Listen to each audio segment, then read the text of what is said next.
My name is John H., and I'm an alcoholic. I'm also a drug addict and a compulsive gambler. In this Code Blue Big Book Study in Action seminar, we're going to go through the recovery section of the Big Book line by line, and we're going to do the action that our book tells us we must do to recover from the seemingly hopeless condition of mind and body.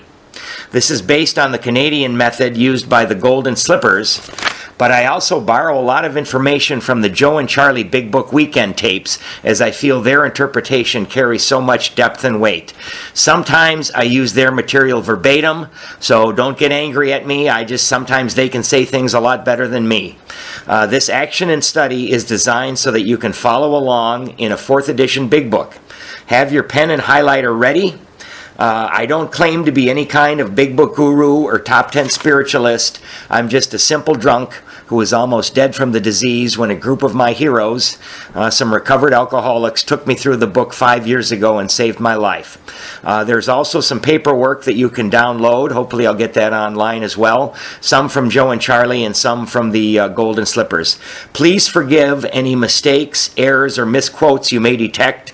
I'm sure there are many, for once again, I'm just a simple drunk trying to help other folks as I was helped myself. Thanks for listening. Good evening, everybody. I'm John. I'm an alcoholic. During the 1950s, a man by the name of Max C., now deceased, started a group in Winnipeg, Manitoba called the Golden Slippers. The group was a back to the basics of the Big Book kind of group, especially for those people who could not stay sober for any length of time. The group took a bunch of chronic slippers and walked them through the steps, taking the action exactly as laid out by the first 100 men and women who wrote the basic textbook Alcoholics Anonymous.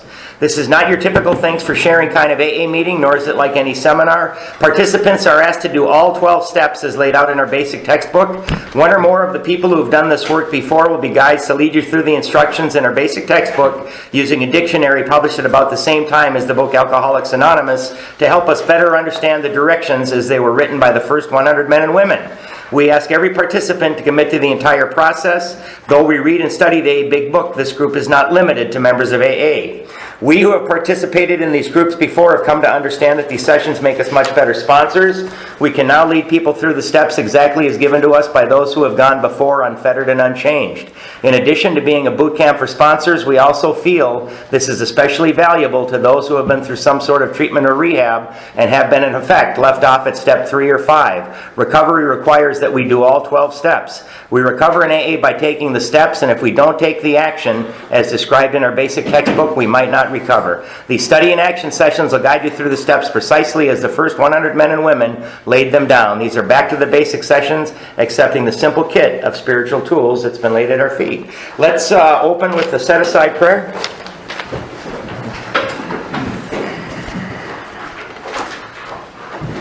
God, please let me set aside everything I think I know about sobriety, life, and you, so that I may open to a new experience. Peace. All right, welcome everybody. Last week we did steps 6 and 7, and we went to the 12 and 12 because there's only 2 paragraphs in the Big Book about 6 and 7. So I think, again, those are 2 of the biggest steps, but they've got the littlest amount of information on them. Now, I didn't have this daily inventory sheet last week, but I have it tonight. So as we're working on steps, just a quick review of 6 and 7. As we're working on 6 and 7, you know, we're asking God's help to remove these defects of character. My sponsor taught me that God's not going to remove our defects of character unless we also do some actions, whatever we can, to help. And so what we do is we actively try to practice the opposite of what our character defects are. So like I'm just going to do a couple, like where it's at the top where it's selfish and self-seeking, we have to actively practice interest in others. Where we were dishonest, we have to on a daily basis actively practice honesty. You know, where we've got fear, we've got to actively do courage. Where we're inconsiderate, we've got to become considerate. So we've got to actually practice these things ourselves And then God's going to help us to remove these defects of character. And then sooner or later, as we go through these steps, we become a different type of person. So today we're on steps 8 and 9. What we're going to do is we're going to read the book first. And then I'm going to cover some notes and talk about a couple of amends I did. And then Eric's going to talk about an amend that he did as well. So let's go to... where I'm at here. We are on page 76. Okay, page 76, and we are on the 1-2, the third paragraph down. Again, this is right after we've taken steps 6 and 7. Now we need more action. They don't let us rest for a minute. Now we need more action, without which we find faith without works is dead. Right? So underline that. And right next to it you can write King James Bible and 2:14-26 if you want to look it up. I guess that's the numbers that you can look it up. And basically, you know, they're saying that we can have all the good ideas in the world, but if we do not take action, they're not going to do us any good. So let's look at steps 8 and 9. Okay, let's underline the next 5 lines. We have a list of all persons we have harmed and to whom we are willing to make amends. We made it when we took inventory.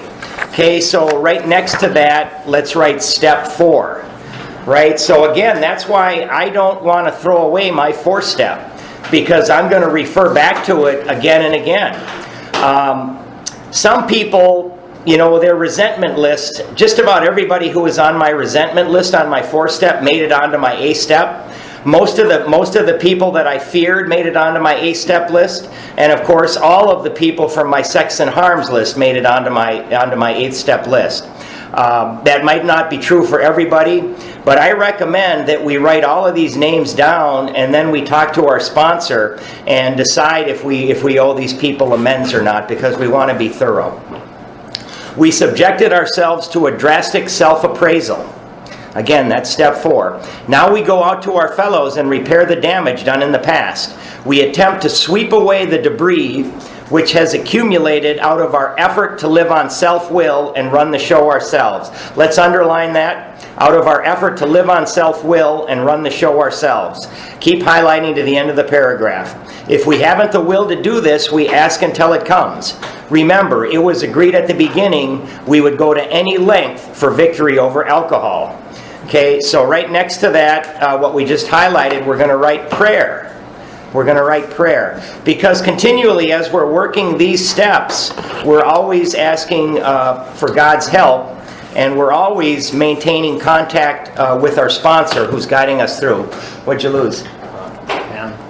Here. It's okay. Okay, all right. Probably there are still some misgivings.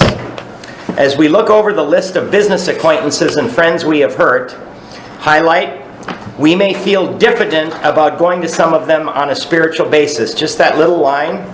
And right next to that, we're going to write fear. We're going to write fear. And at the bottom of the page, diffident, you can write, it means lacking self-confidence. Lacking self-confidence. And Bill tells us again and again, both in the Big Book and in the 12 and 12, that we do not want to let fear stop us from making our amends. Let us be reassured. To some people, we need not and probably should not emphasize the spiritual feature on our first approach. We might prejudice them. At the moment, we are trying to put our lives in order, but this is not an end in itself. Okay, so let's highlight and underline the next 2 lines. This is a big one. Our real purpose is to fit ourselves to be of maximum service to God and the people about us. Right? That's our, and you can draw an arrow to the top of the page and write main goal. Main goal. And then off to the right, my sponsor had me write something, and if it applies to you, you can write it down. God kept us alive for a purpose. right? Many times I should have died. I think I was in 10 car crashes where the car was totaled in my life, and numerous other times. So God kept us alive for a purpose, and we're going to write a little more. Once you have worked the steps for the first time, you are the most qualified on the planet to help another alcoholic, right? So that means you go through these steps and you have that spiritual awakening.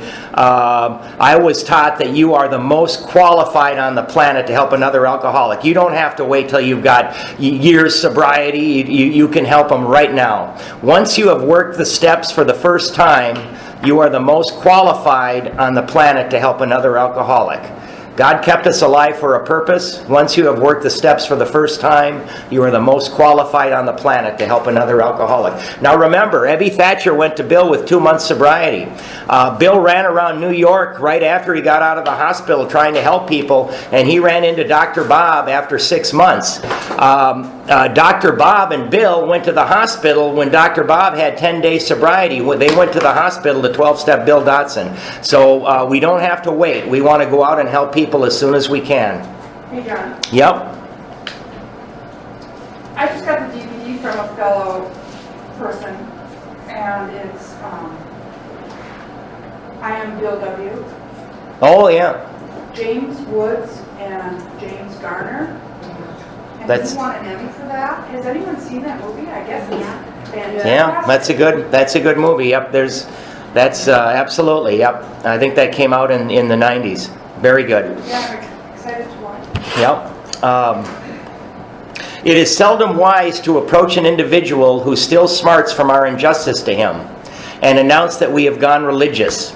In the prize ring, this would be called leading with the chin. Why lay ourselves open to being branded fanatics or religious bores? We may kill a future opportunity to carry a beneficial message, but our man is sure to be impressed. Highlight, with a sincere desire to set right the wrong. Highlight that, and right next to it you can write the word amend. Right? And an amend is not an apology, right? An amend is setting right the wrong that we have done. Now I can't stress enough that, when we're doing steps 8 and 9, that you really need to talk to your sponsor more so with these 2 steps than with any other ones, because if we're not sure what we're doing, we can go out and we can cause more damage. So you really have to work with your sponsor when you're doing this. He is going to be more interested in a demonstration of goodwill. Just highlight of goodwill, and next to it write action, right? Action. Then in talk of our spiritual discoveries. We don't use this as an excuse for shying away from the subject of God when it will serve any good purpose. We are willing to announce our convictions with tact and common sense. Okay, so we're going to highlight the next sentence, and we can draw a little line above it, right? The question of how to approach the man we hated will arise. So we're going to, right next to that, we're going to write 1, and we're going to write enemy. Bill's going to talk about 5 types of amends. And this is the first one, the enemy. Okay? It may be he has done us more harm than we have done him. And though we may have acquired a better attitude toward him, we are still not too keen about admitting our faults. Nevertheless, with a person we dislike, we take the bit in our teeth.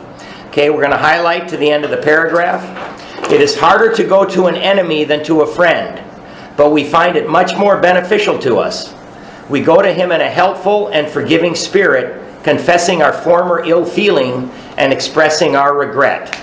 So off to the right we can write, and this is just kind of a basic thing that a fellow named Chet taught me. You can start off by saying, I regret that I,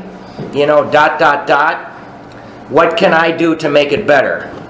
Right? So that's one way that you can start your amend to somebody. I regret that I treated you, that I did these things, and you lay that out. What can I do to make it better?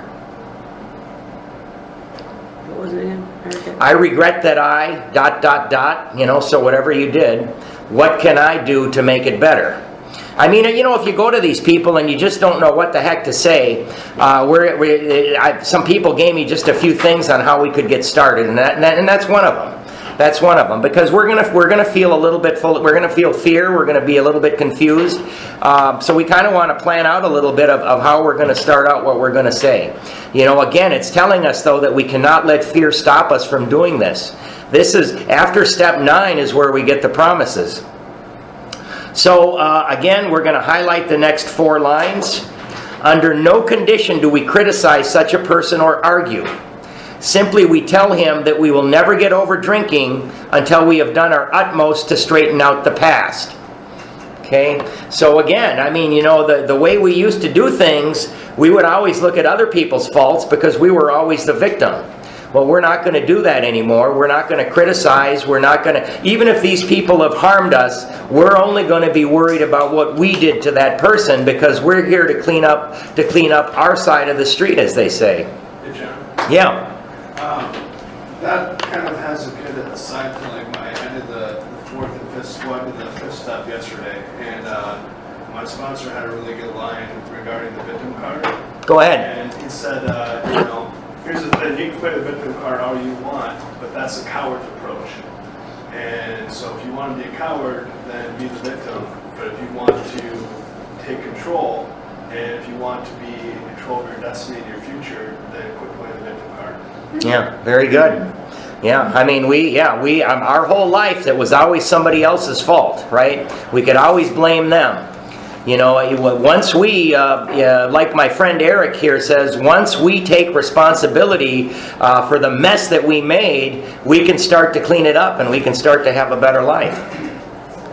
We are there to sweep off our side of the street.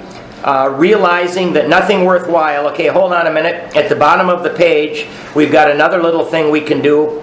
Just write, what can I do to go forward? That's another thing that we can say instead of what can I do to make it better. What can I do to go forward? Because we're trying to repair our relationships with the people. That's one of the things. We're going out back into the world after step 6 and 7. And we want to repair all of the relationships that we can. We want to become part of the human race again. What can I do to go forward? We are there to sweep off our side of the street, realizing that nothing worthwhile can be accomplished until we do so. Okay, highlight the next 3 lines. Never trying to tell him what he should do. His faults are not discussed. We stick to our own. Okay, so again, right next to that, we're going to write my side of the street. My side of the street. And at the top of the page, let's write, must work on willingness. Right? Must work on willingness, 6, 7, and 8. Whenever we're having fear or trouble with a step, we always go backwards a couple of steps and rework them. So must work on willingness, 6, 7, and 8. If our manner is calm, frank, and open, we will be gratified with the result. In 9 cases out of 10, the unexpected happens. Next to those 3 lines, let's write 9-step promise. Right? That's one we get before we get the big promises. That's another 9-step promise right there. We're going to be happy with what happens in 9 times out of 10. Sometimes the man we are calling upon admits his own fault. So feuds of years standing melt away in an hour. Highlight this little line. Rarely do we fail to make satisfactory progress. Right? So no matter what happens, they're telling us that we're going to make some sort of progress. Our former enemies sometimes praise what we are doing and wish us well. Occasionally, they will offer assistance. It should not matter, however, if someone, highlight, does throw us out of his office. Okay? And highlight the next sentence as well. We have made our demonstration, done our part. Okay, so right next to does throw us out of his office, we're going to write something. Outcome of amend is not dependent upon the result.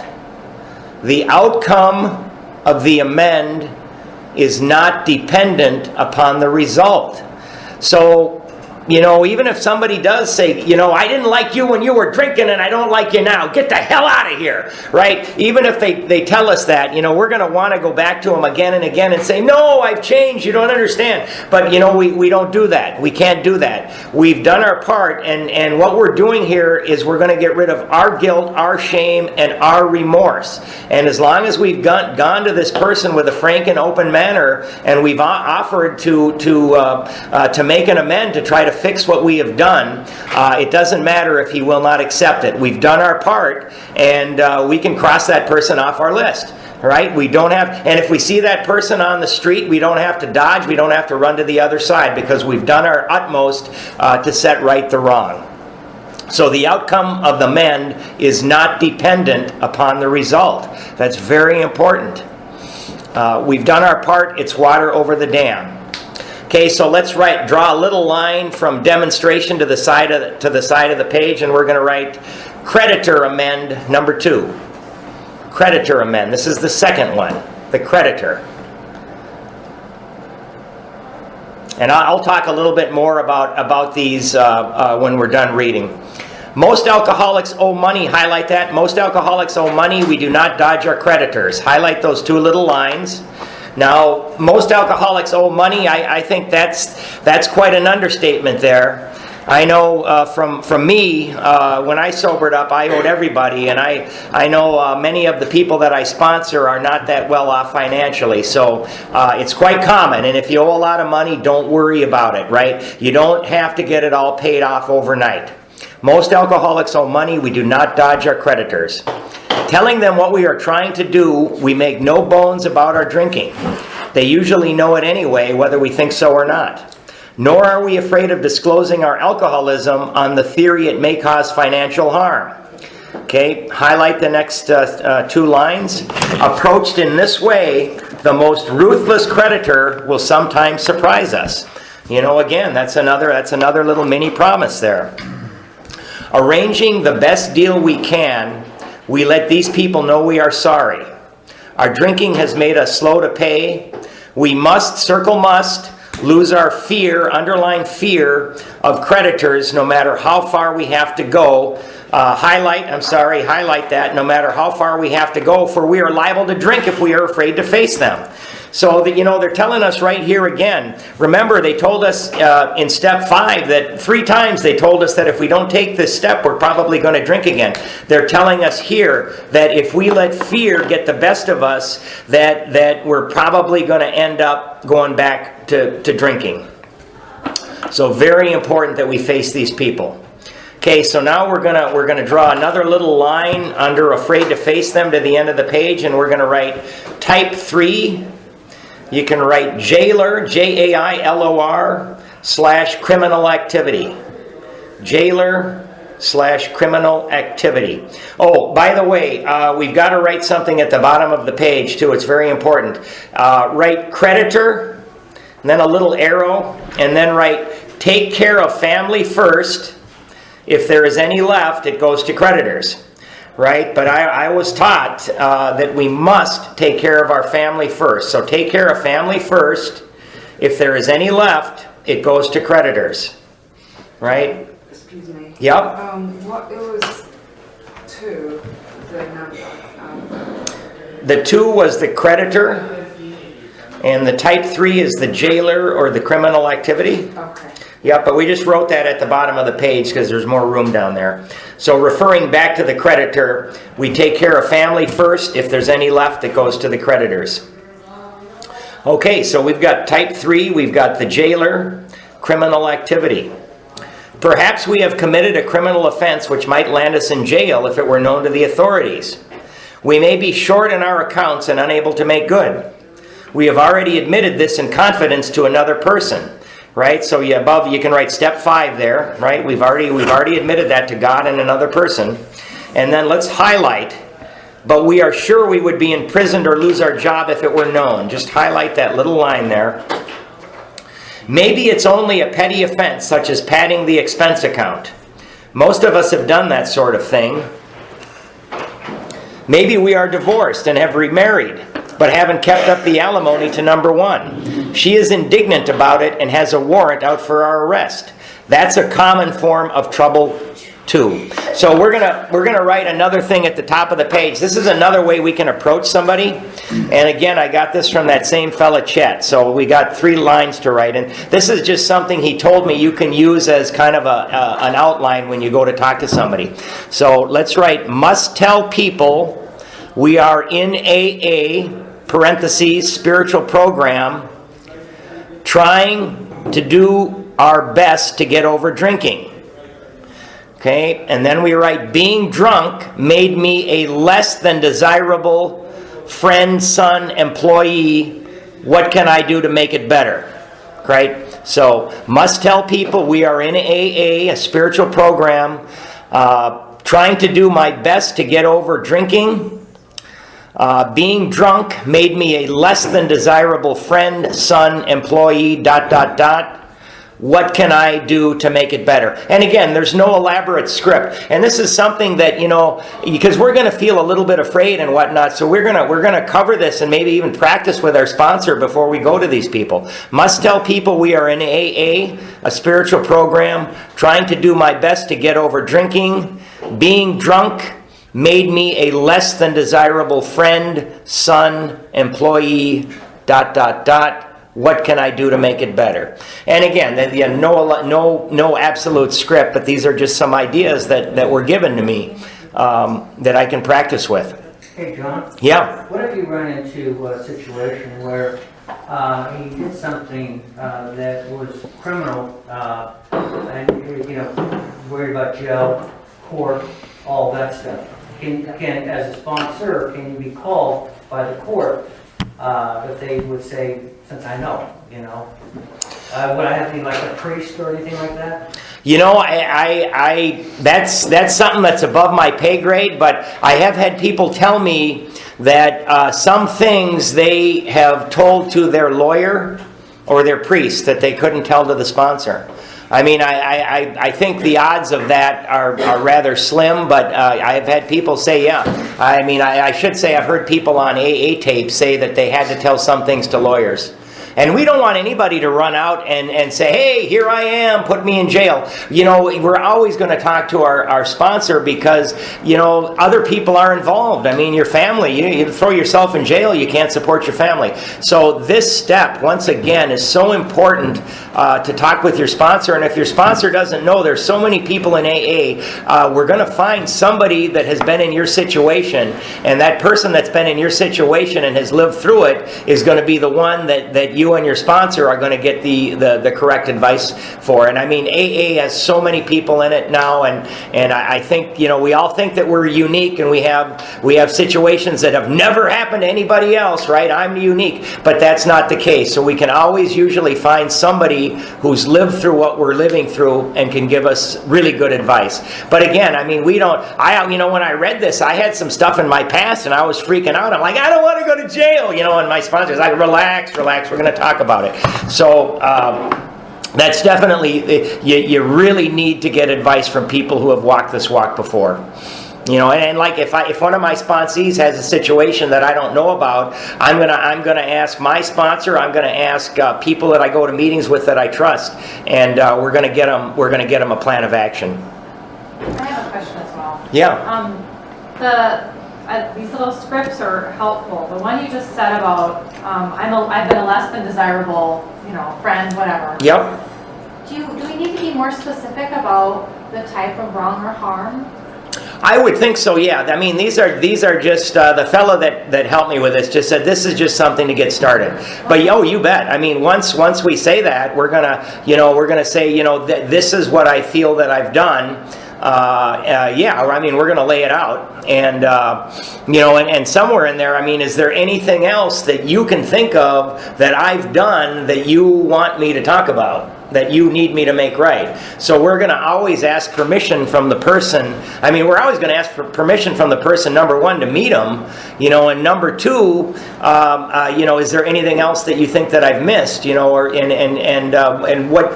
this is what I think I should do, but what do you think I should do? So we're always going to let the person talk. Absolutely.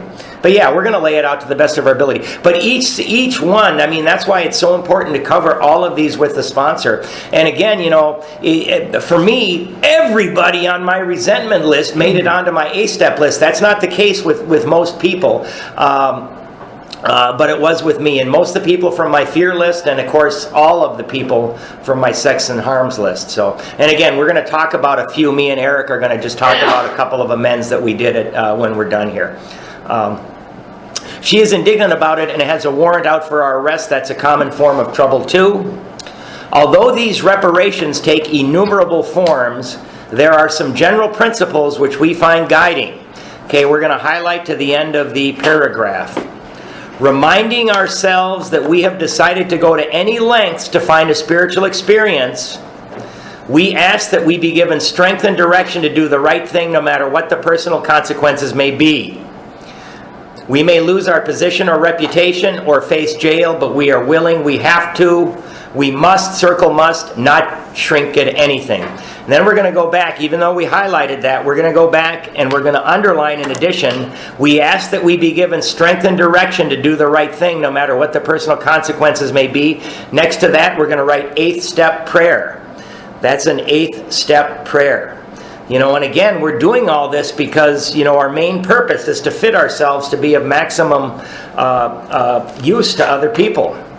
Our real purpose is to fit ourselves to be of maximum service to God and the people about us. When I read that for the first couple years I was sober, and I thought it said, my real purpose is to be of maximum service to God and the people about me. That indicates that I know what's good for everybody, and that's simply not the case. Well, all I can do is work these steps and fit myself, right? And God's going to make the decision on how to best use me. I can't believe it. I misread that for the first 3 years of my sobriety. We must not shrink at anything. Usually, however, other people are involved, right? That's why we've always got to talk to our sponsor. Therefore, we are not to be the hasty and foolish martyr who would needlessly sacrifice others to save himself from the alcoholic pit. A man we know had remarried because of resentment and drinking. He had not paid alimony to his first wife. She was furious. She went to court and got an order for his arrest. He had commenced our way of life, had secured a position, and was getting his head above water. It would have been impressive heroics if he had walked up to the judge and said, "Here I am." Okay, we, right? So underline we. Okay, that indicates that this person is seeking advice. So not only did he go to one person, but he went to many. We thought he ought to be willing to do that if necessary. But if he were in jail, he could provide nothing for either family. We, underline we again, right?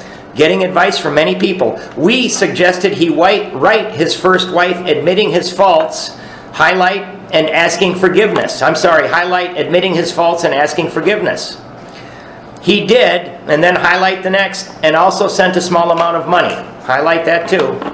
He told her what he would try to do in the future. He said he was perfectly willing to go to jail if she insisted. Of course, she did not. And the whole situation has long since been adjusted. So, do you think that he would have gotten that same response if he hadn't enclosed any money in the envelope? Probably not, right? So, he made a good gesture there by enclosing money. Before taking drastic action, which might implicate other people, we secure their consent. Okay, highlight the whole paragraph there. Before taking drastic action which might implicate other people, we secure their consent.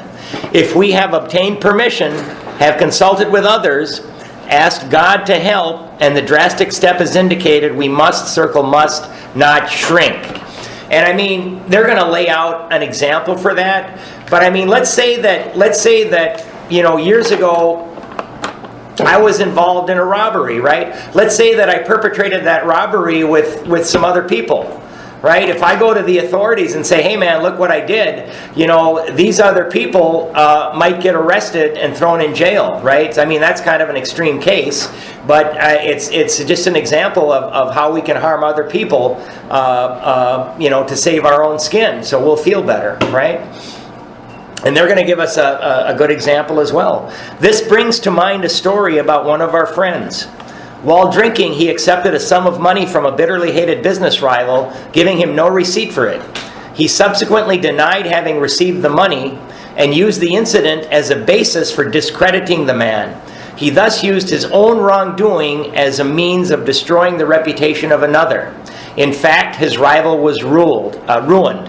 So right next to that big paragraph there, we're going to write extreme selfishness, right? Extreme selfishness. I mean, this is probably bothering the heck out of this guy. He felt that he had done a wrong he could not possibly make right. If he opened that old affair, he was afraid it would destroy the reputation of his partner, disgrace his family, and take away his means of livelihood. What right had he to involve those dependent upon him? How could he possibly make a public statement exonerating his rival? After consulting with his wife and partner, he came to the conclusion that it was better to take those risks than to stand before his Creator guilty of such ruinous slander. So again, right there, right next to that, you can write asked permission, right? Because his wife's involved and his partner's involved. Right, ask permission. And then highlight the next 3 lines. He saw that he had to place the outcome in God's hands or he would soon start drinking again and all would be lost anyhow. So, he went to him and said, man, this is bothering me so much that if I don't take care of this, I'm afraid that I might start drinking again. This is bothering me. I'm thinking about when I get up in the morning. I'm thinking about it at night. The guilt, shame, and remorse is killing me. And he went to his wife and partner, and they said, go ahead and do it. So we're going to write something else. Must take action or we might drink. Must take action or we might drink. Must take action or we might drink. I mean, we got, when we did steps 4 and 5, we laid out, we got rid of a lot of our anger and resentments, and we got rid of a lot of our fears when we did it. But we still haven't done anything about the guilt, shame, and remorse. So that's what we gotta, so we're not looking over our shoulder for the rest of our life. We've got to do steps 8 and 9. He attended church for the first time in many years. After the sermon, he quietly got up and made an explanation. His action met widespread approval, and today he is one of the most trusted citizens of his town. This all happened years ago. Okay, so we'll put a little line under a go, and we're gonna write 4th type, spouse or domestic. The 4th type is spouse or domestic. The chances are that we have domestic troubles. Perhaps we are mixed up with women in a fashion we wouldn't care to have advertised. We doubt if, in this respect, alcoholics are fundamentally much worse than other people. But drinking does complicate sex relations in the home. After a few years with an alcoholic, a wife gets worn out. Underline the next 3 words: resentful and uncommunicative. So next to that, we're going to write Al-Anon. Al-Anon. Now, there's a lot of people that have spoken with me that have an alcoholic in the family. I tell them all the same thing. I say, I think that you need help too, and you should probably go to Al-Anon, right? Because you got to take care of yourself as well. And unfortunately, for some reason, it's just like alcoholics. They don't want to go and they don't want to take action to get better. But that doesn't mean that we don't try to help. Are you doing okay? Do you want to do your stuff and leave? Are you okay? All right. I'll be good. How could she be anything else? The husband begins to feel lonely, sorry for himself. He commences to look around in the nightclubs or their equivalent for something besides liquor. Perhaps he is having a secret and exciting affair with the girl who understands. In fairness, we must say that she may understand, but what are we going to do about a thing like that? A man so involved often feels, underline, very remorseful, right? Now, obviously, this can go both ways, right? The book was written in that time, but absolutely, it could be the woman in this situation. Especially if he or she is married to a loyal and courageous person, we're going to say, who has literally gone through hell for him or her. Whatever the situation, we usually have to do something about it. If we are sure our wife does not know, should we tell her? Not always, we think. If she knows in a general way that we have been wild, should we tell her in detail? Undoubtedly, we should admit our fault, She may insist on knowing all the particulars. She will want to know who the woman is and where she is. We feel we ought to say to her that we have no right to involve another person. We are sorry for what we have done. Highlight, and God willing, it shall not be repeated. So, we're going to write something next to that. When we make amends, we must never do the wrong again. Right? When we make amends, we must never do the wrong again. We're changing our behavior, right? When we make amends, we must never do the wrong again. God willing, it shall not be repeated. When we make amends, we must never do the wrong again. More than that, we cannot do. We have no right to go further. Though there may be justifiable exceptions, and though we wish to lay down no rule of any sort, we have often found this the best course to take. Our design for living is not a one-way street. It is as good for the wife as for the husband. If we can forget, so can she. It is better, however, that one does not needlessly name a person upon whom she can vent jealousy. Perhaps there are some cases where the utmost frankness is demanded. No outsider can appraise such an intimate situation. It may be that both will decide that the way of good sense and loving kindness is to let bygones be bygones. Each might pray about it, having the other one's happiness uppermost in mind. Keep it always in sight that we are dealing with that most terrible human emotion, jealousy. Good generalship may decide that the problem be attacked on the flank rather than risk a face-to-face combat. So again, we're going to write a little something off to the left. Important that both of you agree and move on, right? If it's possible, right? Sometimes when people sober up, sometimes they don't get back together, right? So important that both of you agree and move on. And again, we're going to find somebody in AA that's walked our walk before, and we're going to say, somebody who's in the same situation, what did you do? What did you say? Well, how did you and your wife handle it? And we're going to get that advice. And if your sponsor can't give you that advice, we're going to find somebody that can, because they really should have gone through that in order to offer advice. I don't like, when I was drinking, I had an answer for everything. I could give advice about everything and anything, but today I'm taught that if I have not lived it or experienced it, I probably should not be giving advice on it, right? That's a new concept for me, because I used to know everything. So we're going to draw a little line from flank rather, and underneath it write fifth type is family. The fifth type is the family. If we have no such complication, there's plenty we should do at home. Okay, we're going to highlight the next 1, 2, 3, 4, 6 lines. Sometimes we hear an alcoholic say that the only thing he needs to do is to keep sober. Certainly he must keep sober, for there will be no home if he doesn't. But he is yet a long way from making good to the wife or parents whom for years he has so shockingly treated. Okay, so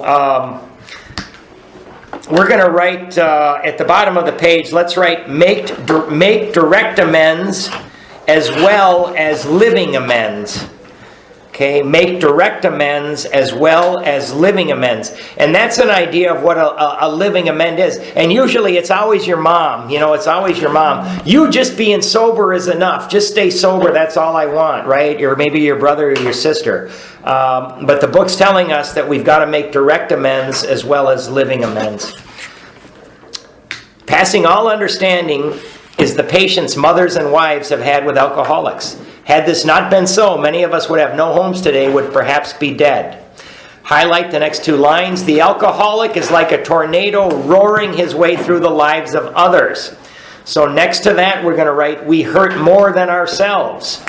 As unbelievable as that may sound, when I first sobered up, I thought, again, I was playing the victim card on myself. I hurt me more than anybody, right? I'm the one that I hurt. But when we work through these steps, we see that everybody in our life has suffered tremendously due to our illness. And that's something that we come to understand as we work these steps.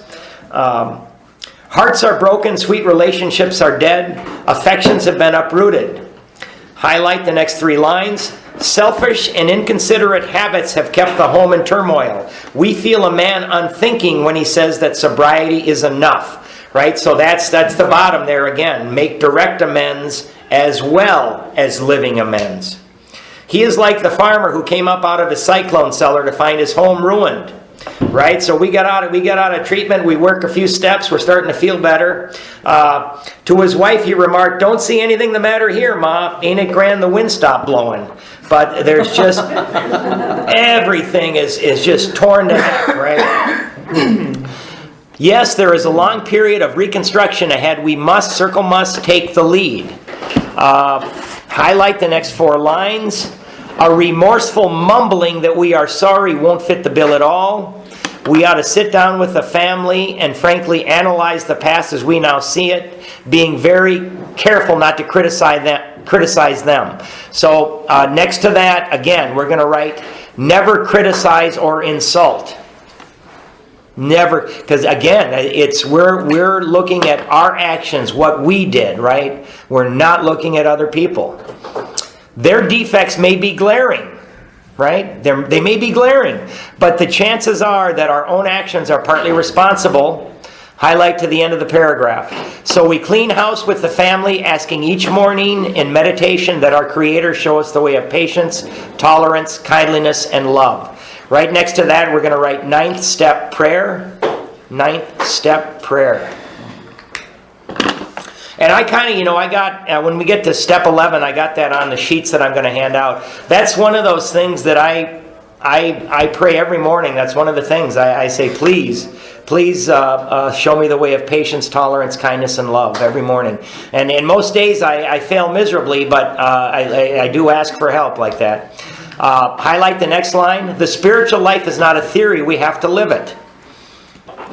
Unless one's family expresses a desire to live upon spiritual principles, we think we ought not to urge them. We should not talk incessantly to them about spiritual matters. They will change in time. Highlight the next sentence. Our behavior will convince them more than our words. Right? So next to that, we're going to write actions. Actions. Not just staying sober. We're going to become different people. We must remember that 10 or 20 years of drunkenness would make a skeptic out of anyone. And again, we've got to be patient. No, I've changed. You got to believe me. I'm never, no, we've got to be patient and we've got to show them with our actions. We're going to highlight the next line. There may be some wrongs we can never fully right. Highlight that one. We don't worry about them if, underline if, we can honestly, circle the word honestly, say to ourselves that we would write them if, underline if again, we could. And next to that, we're going to write the big if in quotation marks. Right? The big if. Because we don't want to use that to avoid things that we should do. We don't want to use this, right? Again, work with our sponsor. Some people cannot be seen. We send them an honest letter. And there may be a valid reason for postponement in some cases. Okay, highlight to the end of the paragraph. But we don't delay if it can be avoided. We should be sensible, tactful, considerate, and humble without being servile or scraping. As God's people, we stand on our feet. We don't crawl before anyone. So again, we're going to write 9th step instructions next to those 4 lines. 9th step instructions. Okay. So we're going to write something at the bottom of the page.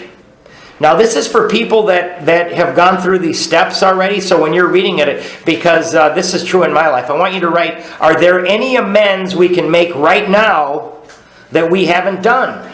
Question mark. Right? Are there any amends we can make right now that we haven't done? Right? When somebody just had me write that, about 4 months ago, and I'm like, yes there are, doggone it. Thanks for that. Right? So, we must do them. So are there any amends we can make right now that we haven't done? I really don't have, but I don't think the guy will even remember me, right? That's an excuse. It was so long ago, all these, but the main thing is I'm afraid, right? So we're going to highlight just the next sentence here. If we are painstaking about this phase of our development, Okay, what phase are they talking about? Write down the amends phase, right? It's the amends phase. If we are painstaking about this phase of our development, we will be amazed before we are halfway through. Okay, so obviously we're starting to read the 9-step promises here. These are the ones that they read at the meetings, and this is what happens when we go out and we make amends to those we have harmed in the past. This is where we really get the good stuff. I mean, steps 4 and 5, I was feeling really good, and I got bogged down because I felt so good right there. I felt that I didn't have to go any further for a while, right? But we do, because eventually if we don't clean up the past, that guilt, shame, and remorse is going to come back and bite us. We are going to know a new freedom and a new happiness. We will not regret the past nor wish to shut the door on it. We will comprehend the word serenity, and we will know peace. No matter how far down the scale we have gone, we will see how our experience can benefit others. That feeling of uselessness and self-pity will disappear. Underline that or highlight that, and next to it write, I am not a victim. I am not a victim.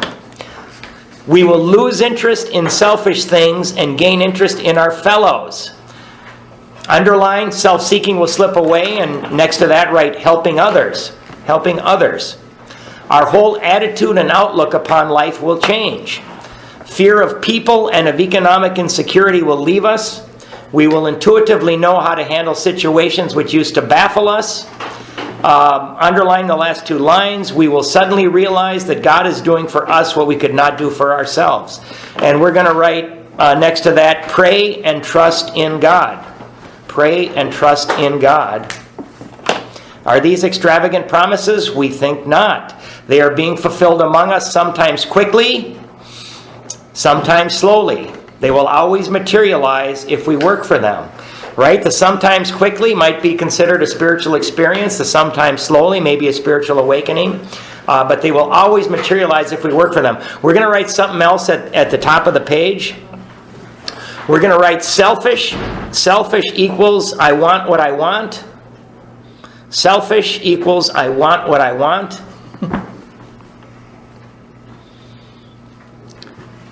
Self-seeking equals I want you to think of me the way I want you to, not the way I really am, right? I want you to think of me the way I want you to, not the way that I really am. I spent a lot of time running around like a madman trying to have people think I was somebody who I wasn't, right? I want you to think of me the way I want you to, not the way I really am. I cared so much about what other people thought about me, you know. And that's why I didn't understand it when I was newly sober and I heard that gal, and one of the first speakers I ever heard, and she said, what other people think about me is none of my business. You know, and I didn't understand until much later that if I live by the principles of this program, then I don't really have to worry about that. I don't have to, and it doesn't matter what other people think about me because I'm living by these principles. I've cleaned up the past. I've got nothing to be ashamed of, and I'm not going to let what other people think of me bog me down and stop me, right? Selfishness, I want what I want. Self-seeking, I want you to think of me the way I want you to, not the way that I really am.